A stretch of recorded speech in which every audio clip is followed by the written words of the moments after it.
ایمن اور وقار احمد بھی اپنے گھر آئے تو ملازم نے دروازہ کھولا۔ وقار احمد تو باتھ روم میں کپڑے چینج کرنے چلا گیا مگر ایمن الماری کھول کر برقی سرحد سے کچھ ڈھونڈنے لگی۔ وہ بوکھلائی سی کپڑوں کو الٹ پلٹ کر رہی تھی۔ وہ سارے کپڑے نکال کر زمین پر پھینکنے لگی۔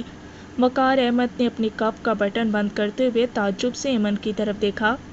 یہ کیا طریقہ ہے الماری سے کپڑے نکالنے کا؟ ایمن کو جیسے کچھ سنائی نہیں دے رہا تھا، وہ اپنے کام میں مہو تھی۔ اس نے سارا خانہ خالی کر دیا، پھر الماری کے باقی خانوں سے کپڑے نکال کر باہر پھینکنے لگی۔ اس نے ساری الماری خالی کر دی اور پھر اپنے دونوں بازو سیدھے کر کے اپنے ہاتھ اکڑا لیے اور گلو گیر لہجے میں بولی، وہ بادامی شیروانی الماری میں نہیں ہے جو میں نے فواد کے لیے خریدی تھی۔ میرا بیٹا فواد گھر آیا تھا، اس نے یہاں سے وہ شیروانی لی اور زیب تن کی۔ کیسی باتیں کر رہی ہو ایمن، خود کو سنبھالو۔ وقار احمد نے ایمن کو شانوں سے پکڑتے ہوئے صوفے پر بٹھا دیا۔ ایمن نے اپنی بھیگی ہوئی آنکھوں سے وقار احمد کی طرف دیکھا۔ مینا نے تو وہ شیروانی نہیں دیکھی تھی، تو پھر کیسے اس نے بتایا کہ فواد نے بادامی شیروانی پہنی تھی اور اس پر براؤن دھاگے اور گولڈن تلے کا کام تھا؟ وقار احمد سوچ میں پڑ گیا۔ یہ سب باتیں اس کی سمجھ سے بالا تر تھیں۔ اس نے ایمن کے بالوں کو سہلایا۔ خدا پر بھروسہ رکھو، جاؤ جا کے چینج کر لو۔ ایمن دھیرے دھیرے قدموں سے چلتی ہوئی باتھ روم تک پہنچ گئی۔ وقار احمد کے ذہن میں وینا کا جملہ بار بار گونج رہا تھا، انکل، فواد کا جسم ہوائی تھا، اس کا جسم سیاہ دھوئیں میں تبدیل ہو گیا تھا۔ وقار احمد کے ذہن میں سیاہ دھوئیں کی اس بدلی کا خیال بھی آنے لگا۔ پھر اس کا ذہن ماضی کے دریچوں سے کسی بات کو دہرانے لگا۔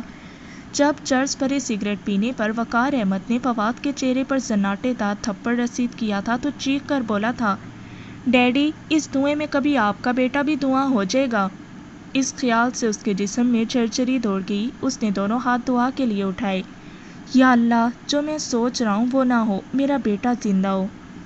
ظفر اپنے باہر کے معمولات نپٹا کر اپنے ملک واپس آ گیا۔ وہ ماریا کے ساتھ شمون کے گھر والوں سے تعزیت کے لیے ان کے گھر گیا۔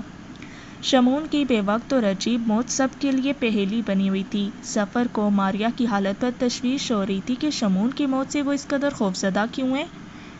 پوسٹ مارٹم رپورٹ میں کیا آیا ہے؟ ظفر نے شمون کے والد سے پوچھا۔ شمون کے والد نے گلوگیر لہجے میں کہا، ہمیں پوسٹ مارٹم کی رپورٹ سے کیا؟ پولیس قاتل کو ڈھونڈ بھی لے تو ہمیں کون سا ہمارا بیٹا واپس مل جائے گا؟ مجھے آپ سے ہمدردی ہے مگر میں جاننا چاہتا ہوں کہ پوسٹ مارٹم رپورٹ میں کیا بات سامنے آئی ہے۔ شمون کے والد نے لمبا سانس کھینچا۔ رپورٹ میں دو باتیں سامنے آئی ہیں کہ ایک یہ کہ کسی جنگلی جانور نے ان کے جسموں سے خون چوس دیا، اور دوسری بات یہ کہ ان کے جسم جھلسنے سے ان کے دل سکڑ گئے۔ ان کے جسموں پر کوئی آتش گیر مواد استعمال نہیں ہوا، ان کے جسموں سے صرف ریت ملی ہے۔ گویا کہ ریت اس قدر گرم ہو گئی تھی کہ ان کے جسم جھلس گئے۔ ایسا کیسے ممکن ہے؟ چولستان کے اس جنگل کے قریبی علاقوں کے لوگوں کے کہنے کے مطابق جب ان لوگوں نے لڑکوں کی لاشیں اٹھائیں تو ریت اس قدر گرم نہیں تھی، اور نہ ہی ایسا ممکن ہے کہ ریت سے کوئی جھلس جائے۔ اور پھر دور دور تک نہ کوئی ایسا جنگلی جانور نظر آیا اور نہ ہی ایسی نشانی ملی جس سے معلوم ہو کہ ان تینوں کے علاوہ وہاں کوئی اور بھی تھا۔ یہ سب بتاتے ہوئے شمون کے والد پھوٹ پھوٹ کر رونے لگے۔ ظفر ان کے ہاتھوں پر اپنا ہاتھ رکھ لیا۔ ہمت رکھیں، خدا کو یہی منظور ہوگا۔ تینوں لڑکوں کی موت واقعی بہت عجیب طریقے سے ہوئی ہے، مگر آپ پولیس کی تفتیش میں ان کی مدد کریں، معاملے کی تہہ تک جائیں، مجھ سے جو کچھ ہو سکا میں کروں گا۔ ظفر اور ماریا 2 گھنٹے ان کے گھر گزارنے کے بعد گھر آ گئے۔ رات 12 بجے کے بعد زرغام اپنی گاڑی میں گاؤں سے نکلا۔ شہر کے محلے اور گلیاں سنسان تھی، لوگ گھروں میں گہری نیند سو رہے تھے۔ سڑکوں پر بہت کم گاڑیاں نظر آ رہی تھی، مگر جس ٹوٹی پھوٹی سڑک والا راستہ زرغام نے اختیار کیا وہاں اس کی گاڑی کے علاوہ کوئی اور گاڑی نہیں تھی۔ تھوڑے سے سفر کے بعد وہ جس سڑک پر آ گیا تھا وہ سڑک شہر کے وسیع قبرستان کی طرف جاتی تھی۔ وہ سڑک تو ہمیشہ سے ہی رات 12 بجے کے بعد سنسان ہو جاتی تھی۔ قبرستان کے قریب پہنچ کر زرغام نے گاڑی روک لی۔ وہ گاڑی سے اترا۔ اس نے پینٹ شرٹ زیب تن کی ہوئی تھی۔ اس نے گاڑی سے کالا شاپر نکالا اور وہ شاپر لے کر قبرستان میں داخل ہو گیا۔ قبرستان کے شروع میں ہی ایک مدھم سی لائٹ لگی تھی جو قبرستان کے اندھیرے کو دور کرنے کے لیے کافی نہیں تھی۔ زرغام نے سیاہ شاپر سے ٹارچ نکالی۔ اس نے ٹارچ آن کی اور شاپر سے سیاہ چوغا نکال لیا۔ اس نے شاپر زمین پر رکھا اور سیاہ چوغا پہن لیا۔ چوغے کی کمر کی طرف ایک ٹوپی سی لٹک رہی تھی جسے اس نے اپنے سر پر پہن لیا۔ سیاہ گاؤن کے ساتھ لگی ہوئی اس ٹوپی نے نہ صرف اس کا سر چھپا دیا بلکہ اس کی آنکھوں تک لٹکنے لگی۔ وہ ٹارچ کی دھیمی سی روشنی کی مدد سے آگے بڑھ رہا تھا۔ یہ قبرستان کئی سو سال پرانا تھا۔ کئی سو سال پرانی قبریں نیست و نابود ہو چکی تھیں اور ان میں نئے مردے بھی دفنائے جا چکے تھے۔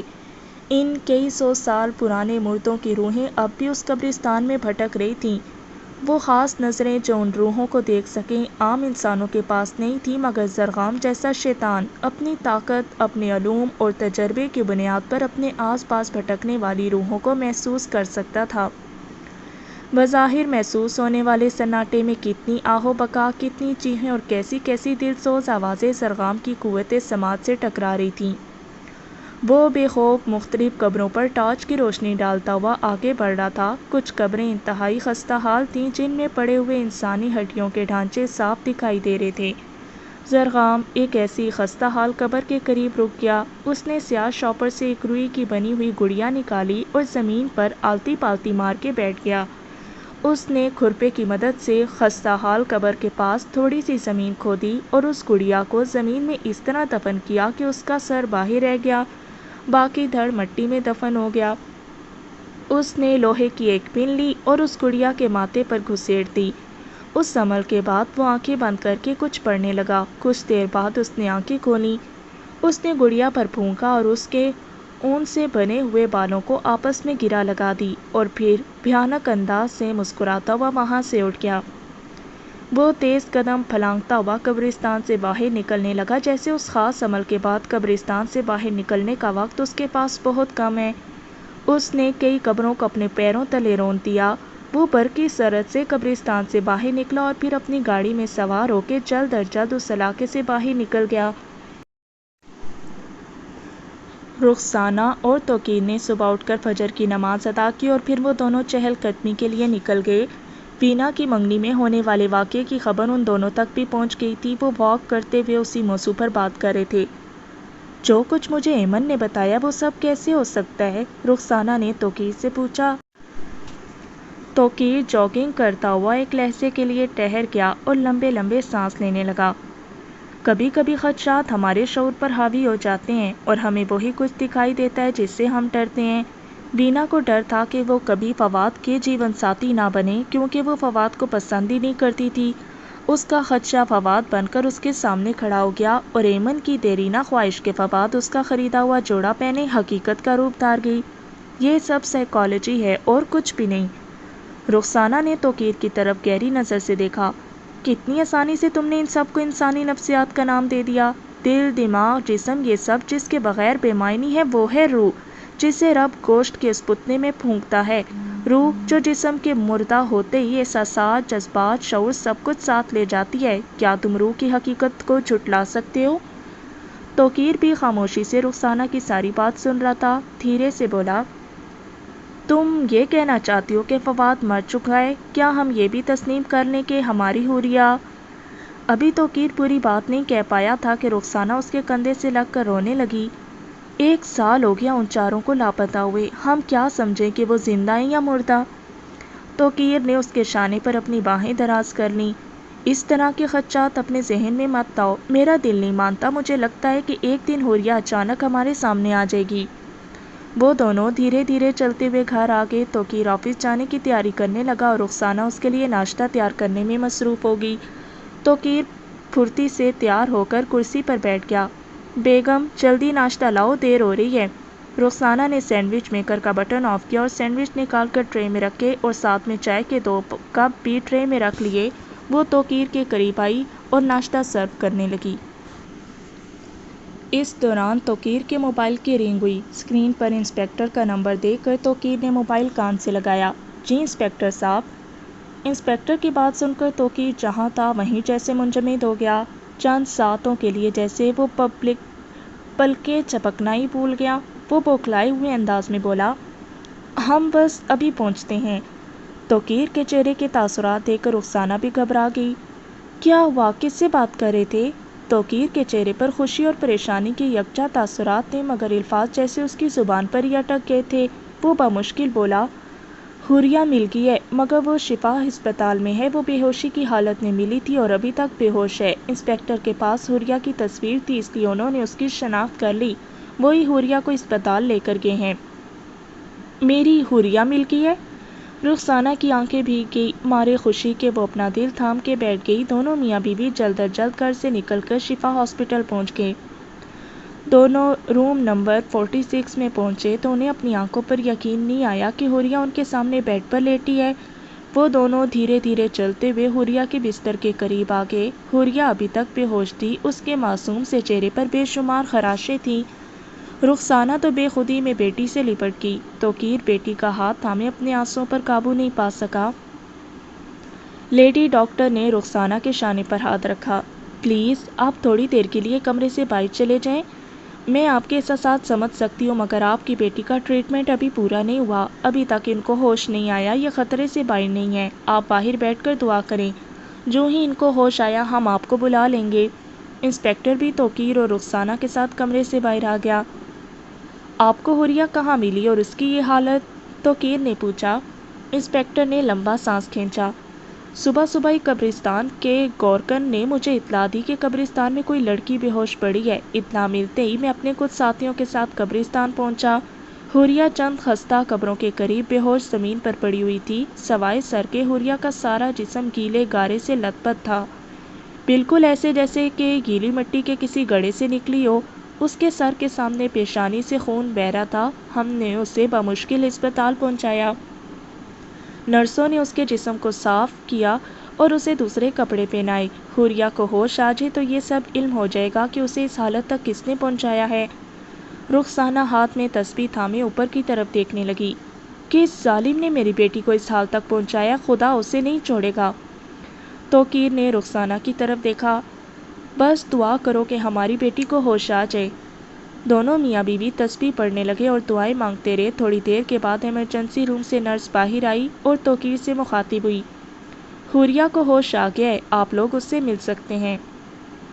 توقیر اور رخسانہ کمرے میں چلے گئے۔ انسپکٹر بھی ان دونوں کے ساتھ کمرے میں چلا گیا۔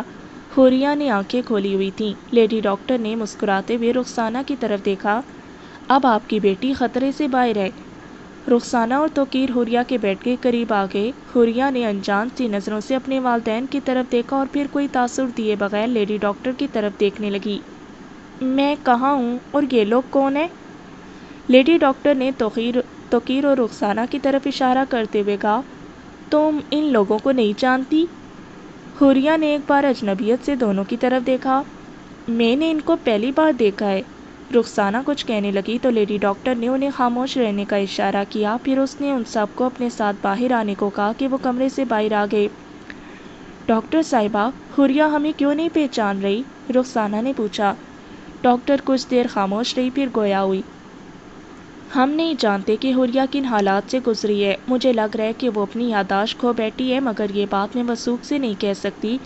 پہلے کچھ ٹیسٹ لینے ہوں گے۔ ایک بات تو مجھے آپ لوگوں کو سمجھانی ہے، وہ یہ ہے کہ جب تک یہ بات ثابت نہیں ہو جاتی کہ حوریہ اپنی یادداشت کھو بیٹھی ہے، آپ لوگوں نے اسے کچھ یاد دلانے کی کوشش نہیں کرنی، اس کے ذہن پر کسی قسم کا دباؤ نہ ہو۔ ایک بار ٹیسٹ ہو جائے، رپورٹ آ جائے، پھر آپ کو سمجھاؤں گی کہ اسے کیسے ٹریٹ کرنا ہے۔ پھر وہ انسپکٹر سے مخاطب ہوئی۔ آپ اسے ایک ذہنی مریض کی طرح سمجھیں، اس لیے ابھی اس سے کوئی سوال جواب مت کریں۔ آپ کی تفتیش ہمارے علاج میں رکاوٹ پیدا کرے گی۔ مہربانی فرما کر آپ حوری کے ٹھیک ہونے کا انتظار کر لیں۔ لیڈی ڈاکٹر کی بات سن کر انسپکٹر توقیر سے مخاطب ہوا۔ ٹھیک ہے، میں جاتا ہوں، آپ حوریہ کے ٹیسٹ وغیرہ کروا لیں، پھر اسے صورتحال سے آگاہ کر دیجیے گا۔ میں آپ سے رابطہ رکھوں گا۔ آپ کی بڑی مہربانی جو آپ نے حوریہ کو اسپتال تک پہنچایا۔ یہ تو میرا فرض تھا۔ یہ کہہ کر انسپکٹر اپنے ساتھیوں کے ہمراہ وہاں سے چلا گیا۔ ایک دو روز میں حوریہ کے ٹیسٹ کی رپورٹ بھی آ گئی۔ توقیر اور رخسانہ لیڈی ڈاکٹر کے آفس میں آئے۔ آ جائیں، بیٹھیں۔ پھر وہ رپورٹس ان کی طرف بڑھاتے ہوئے بولی۔ حوریہ کی ذہنی حالت بالکل ٹھیک ہے، اس کا یہ برتاؤ تشویشناک ہے، مگر یہ بھی سچ ہے کہ اسے کچھ یاد نہیں۔ شاید اس کی یہ حالت عارضی ہو، کچھ روز آپ کے ساتھ گزارنے کے بعد اسے شاید سب یاد آ جائے۔ اس لیے یہ بہتر ہوگا کہ اسے ساری صورتحال سے آگاہ کر دیا جائے، پھر اسے اپنے ساتھ گھر لے جائیں۔ کسی قسم کی کمپلیکیشنز ہو تو آپ مجھ سے رابطہ کریں، میں کچھ دوائیاں لکھ رہی ہوں، یہ آپ اسے باقاعدگی سے دیں۔ توقیر نے ادویات کی پرچی لیتے ہوئے کہا، ہم ماضی کی کچھ باتیں دہرا کے اسے اپنی زندگی یاد دلانے کی کوشش کر سکتے ہیں۔ ڈاکٹر نے اس بات میں سر ہلایا۔ جی بالکل، اسے اس کی پسند ناپسند میں ایسا ماحول بنائیں کہ جس سے اسے کچھ یاد آئے۔ توقیر اور رخسانہ حوریہ کو لے کر گھر آ گئے۔ حوریہ کو رخسانہ اس کے کمرے میں لے کر آئی۔ حوریہ اپنے کمرے کے در و دیوار کو انجان نظروں سے دیکھتی آگے بڑھ رہی تھی، گویا اس کے لیے کمرے کی ہر چیز نئی تھی۔ رخسانہ نے اسے اس کے بیڈ پر بٹھایا۔ تم آرام کرو، میں تمہارے لیے کچھ کھانے کے لیے لاتی ہوں۔ رخسانہ حوریہ کے لیے کچھ کھانے کے لیے لینے چلی گئی۔ توقیر حوریہ کے پاس آیا۔ بیٹی کو اپنے گھر دیکھ کر اس کی خوشی کا ٹھکانہ نہیں تھا۔ وہ حوریہ کے قریب بیٹھ گیا اور اس کا ہاتھ اپنے ہاتھ میں لے لیا۔ میرے گھر کی خوشیاں لوٹ آئی ہیں، تم نہیں جانتی کہ تمہارے بغیر ایک سال ہم نے کیسے گزارا، کیسے کیسے خدشات دل میں لے کر ہم انگاروں پر چلتے رہے۔ تم ہماری اکلوتی بیٹی ہو، تمہیں آہستہ آہستہ سب یاد آ جائے گا۔ حوریہ جذبات سے عاری سرد آنکھوں سے توقیر کی طرف دیکھتی رہی، پھر اس نے توقیر کے ہاتھ سے اپنا ہاتھ کھینچ لیا۔ جب یاد آئے گا تب دیکھا جائے گا، ابھی یہ زبردستی کی محبت مجھ پر مسلط نہ کریں۔ توقیر سکتے کسی کیفیت میں کھڑا ہو گیا۔ ایک بار تو دل نے یہ کہا کہ یہ لڑکی اس کی حوریہ نہیں ہو سکتی، پھر لیڈی ڈاکٹر کی بات یاد آئی کہ حوریہ کو ایک ذہنی مریض کی طرح ٹریٹ کریں۔ اس نے خود کو سنبھالا اور کمرے سے باہر چلا گیا۔ تھوڑی دیر کے بعد رخسانہ اس کے لیے کچھ کھانے کے لیے لے آئی۔ رخسانہ نے ٹرے میں کچھ پھل اور سوپ رکھا ہوا تھا۔ رخسانہ نے پھل سائڈ ٹیبل پر رکھ دی اور سوپ لے کر حوریہ کے قریب بیٹھ گئی۔ اس نے چمچ میں سوپ لیا اور حوریہ کے منہ کے قریب لے کر آئی۔ حوریہ نے اپنے ہاتھ سے چمچ پیچھے کر دیا۔ پلیز آنٹی، مجھے بچے کی طرح ڈیل مت کریں، آپ یہ سوپ رکھ کے چلی جائیں، میں پی لوں گی۔ آنٹی کا لفظ سن کر رخسانہ کی آنکھیں بھر آئیں۔ ٹھیک ہے بیٹی، میرے ہاتھ سے سوپ نہیں پینا نہ پیو، مگر مجھے آنٹی مت کہو، میں تمہاری مما ہوں۔ رخسانہ نے انتہائی پیار سے کہا۔ سوری، کوشش کروں گی یہ غلطی دوبارہ نہ ہو، حوریہ نے آنکھیں جھکاتے ہوئے کہا۔ رخسانہ نے اس کے سر پر پیار دیا اور کمرے سے باہر آ گئی۔ حوریہ کے ملنے کی خبر نے وشا، فواد اور خیام کے گھر والوں میں افراتفری کا ماحول پیدا کر دیا۔ امید کی ایک لہر نے ان کے دلوں میں ہلچل مچا دی، مگر اس خبر نے انہیں ایک بار پھر اداس کر دیا کہ حوریہ اپنی یادداشت کھو چکی ہے۔ وہ سب حوریہ سے ملنا چاہتے تھے، مگر توقیر اور رخسانہ نے انہیں کہا تھا کہ جب حوریہ گھر آ جائے گی اس وقت وہ اس سے مل لیں۔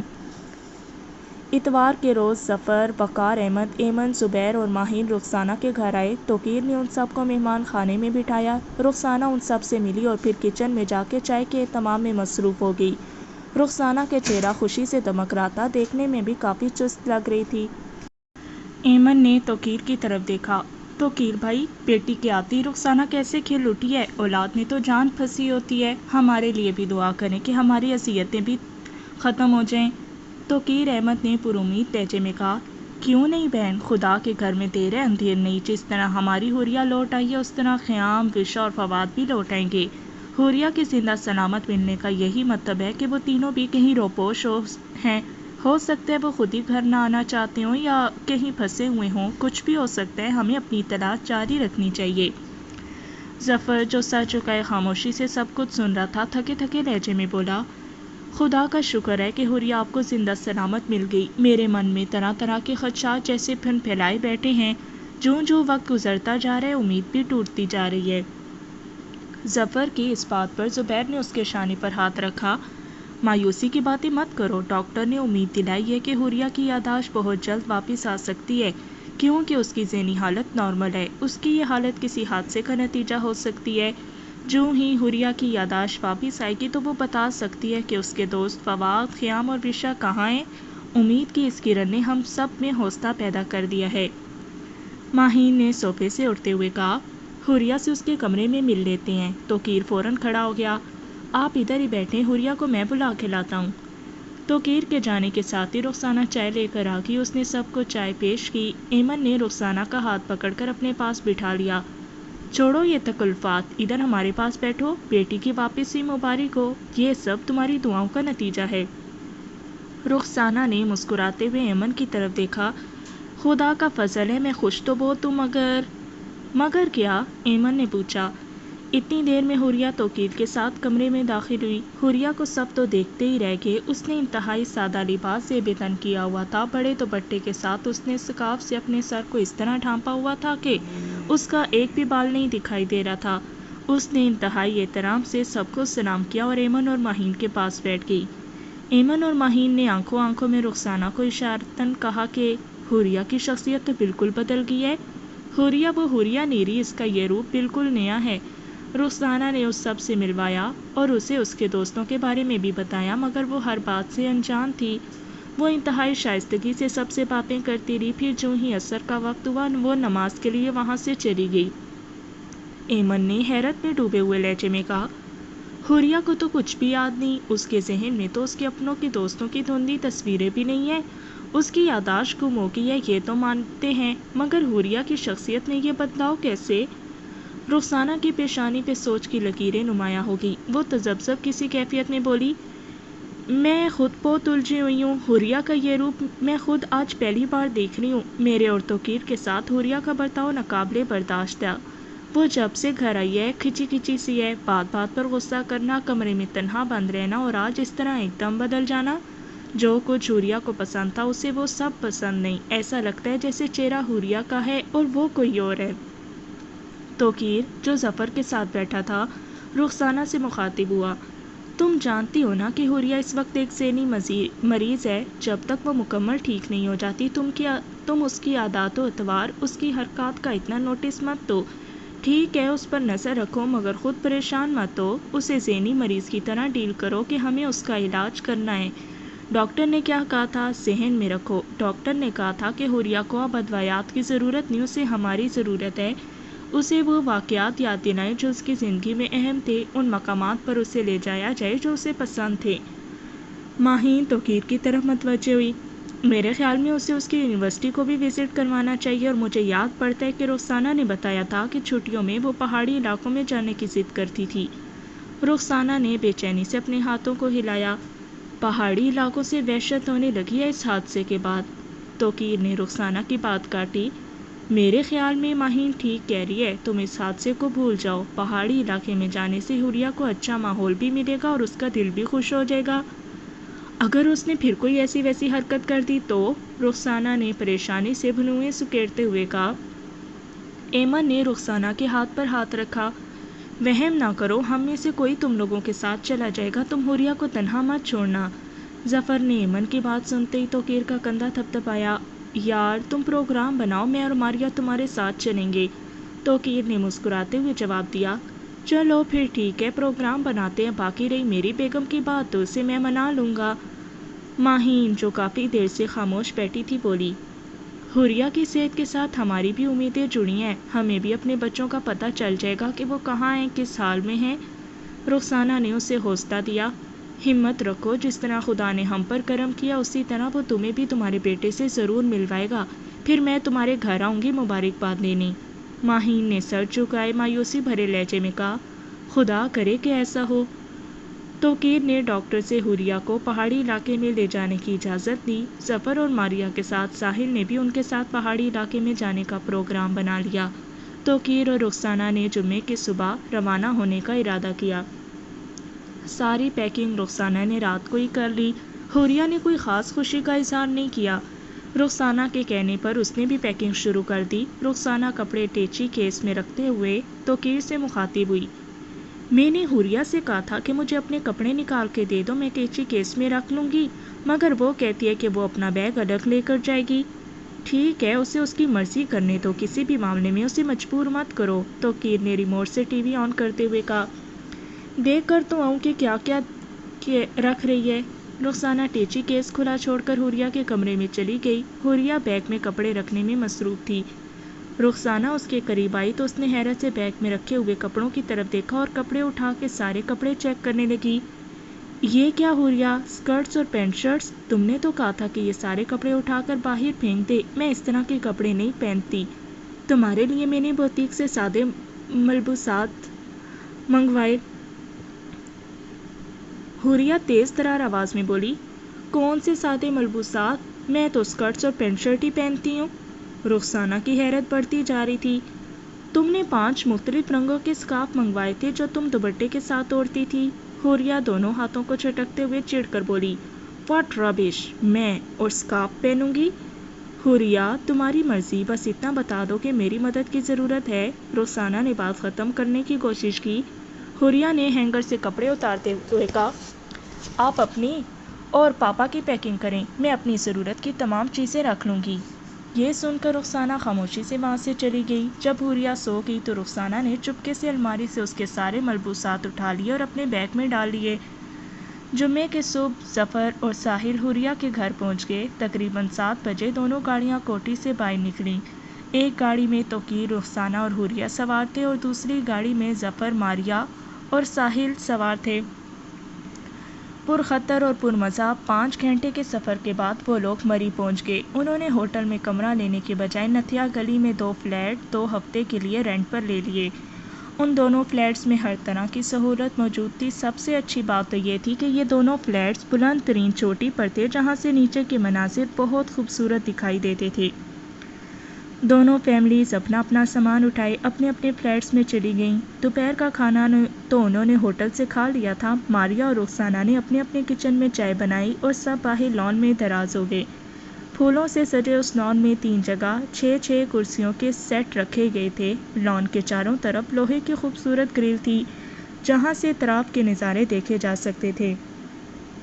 نشیبی پہاڑوں پر خوبصورت آبادی تو یوں دکھائی دیتی تھی جیسے ہم ہیلی کاپٹر سے آسمان کی بلندیوں سے نیچے جھانک رہے ہیں۔ ان پہاڑی علاقوں میں ان کے بعد دیکھنے والی آنکھ سے لے کر ذہن میں بکھری سوچوں کا انداز یکسر بدل جاتا ہے۔ کبھی ہم اپنے کھوئے ہوئے وجود کو پا لیتے ہیں اور کبھی اپنے موجود وجود کو ہی کہیں کھو دیتے ہیں۔ معاشرتی مسائل کی ہمارے گرد بڑی بڑی سلاخیں ان باتوں میں کہیں غائب ہو جاتی ہیں اور ہم کسی مست پنچھی کی طرح ان باتوں کے قریب قریب اڑنے لگتے ہیں۔ ظفر نے مسکراتے ہوئے توقیر کی طرف دیکھا، یار یہ 2 کچن کا مزہ نہیں ہے، ہم ایک ہی جگہ پکاتے اور مل کر کھاتے ہیں۔ رخسانہ نے توقیر کی جگہ جواب دیا، ظفر بھائی بے شک 2 کچن ہوں، ہم ہی کھائیں پیئیں گے۔ رخسانہ کی اس بات پر سب کھلکھلا کر ہنس پڑے، مگر حوریہ سب باتوں سے بے نیاز خاموشی سے چائے پی رہی تھی۔ ساحل ہاتھ میں چائے کا کپ لیے خاموشی سے حوریہ کی طرف مسلسل دیکھ رہا تھا۔ وشا کی سہیلی ہونے کی وجہ سے وہ حوریہ سے کئی بار ملا تھا، مگر جس حوریہ کو وہ اب دیکھ رہا تھا وہ حوریہ جیسے کوئی اور تھی۔ حوریہ اپنے والدین اور دوسروں کی باتوں سے بور سی ہو کر وہاں سے اٹھ گئی اور اپنی چائے لے کر گرل کے قریب جا کر کھڑی ہو گئی جہاں سے ارد گرد کا نظارہ بہت خوبصورت دکھائی دے رہا تھا۔ ساحل بھی حوریہ کے ساتھ کھڑا ہو گیا۔ ساحل نے ارد گرد کے نظاروں کی ٹھنڈک جیسے اپنی آنکھوں میں بھر لی۔ ان خوبصورت نظاروں کو دیکھ کر سفر کی ساری تھکان دور ہو جاتی ہے۔ حوریہ نے طنزیہ نگاہوں سے ساحل کی طرف دیکھا، دل فریب نظارے تو حساس لوگوں کو متاثر کرتے ہیں، پتھروں نے ان کی دلکشی کو کب سے محسوس کرنا شروع کر دیا؟ ساحل نے سوالیہ نظروں سے حوریہ کی طرف دیکھا، ایسا کیوں کہہ رہی ہو؟ حوریہ نے ہنستے ہوئے بات گول کر دی، مذاق کر رہی ہوں، میں تو کسی کے بارے میں بھی نہیں جانتی۔ اچھا یہ ہوا میری یادداشت چلی گئی، میری زندگی میں یاد رکھنے کے لیے کچھ اچھا تھا ہی نہیں۔ چند لمحوں کے لیے تو ساحل کو یوں لگا کہ حوریہ بالکل ٹھیک ہے، وہ سب کو بے وقوف بنا رہی ہے۔ ساحل نے حوریہ سے کہا، کاش تم مجھے وشا کے بارے میں بتا سکتی۔ حوریہ نے ایک بار پھر ساحل کو تمسخرانہ انداز میں دیکھا، تھوڑا سا تو میں بتا سکتی ہوں وشا کے بارے میں۔ کیا بتاؤ؟ ساحل تذبذب سی کیفیت میں بولا۔ حوریہ تصورانہ انداز میں آنکھوں کو فضا میں گھمانے لگی، وہ بہت مزے میں ہے، پہلے سے خوبصورت ہے، اس کے پروں میں اتنے خوبصورت رنگ ہے کہ انسان ان میں کھو جاتا ہے۔ تم بھی بچ کر رہنا، نظر آنے والے خوبصورت رنگ کب خون کے رنگ میں بدل جاتے ہیں پتہ ہی نہیں چلتا۔ ساحل من ہی من میں سوچنے لگا، آنٹی ٹھیک کہتی ہیں، حوریہ کی دماغی حالت ٹھیک نہیں ہے۔ دل میں ایک امید جاگی تھی، مگر یہ تو میرے جذبات کا مذاق اڑا رہی ہے۔ حوریہ نے ساحل کی آنکھوں میں آنکھیں ڈال دیں، میں تمہارے جذبات کا مذاق نہیں اڑا رہی، سچ کہہ رہی ہوں۔ ساحل کے تو جیسے رونگٹے کھڑے ہو گئے، حوریہ نے اس کا ذہن کیسے پڑھ لیا؟ ظفر بھی اٹھ کر ساحل کے قریب آ گیا، بھئی کیا باتیں ہو رہی ہیں؟ حوریہ کوئی جواب دیے بغیر وہاں سے چلی گئی۔ ساحل بھی سکتے کسی کیفیت میں خاموش کھڑا تھا۔ ظفر نے اس کے شانے پر ہاتھ رکھا، تم سے بات کر رہا ہوں، کہاں کھو گئے ہو؟ ساحل نے ظفر کی طرف دیکھا،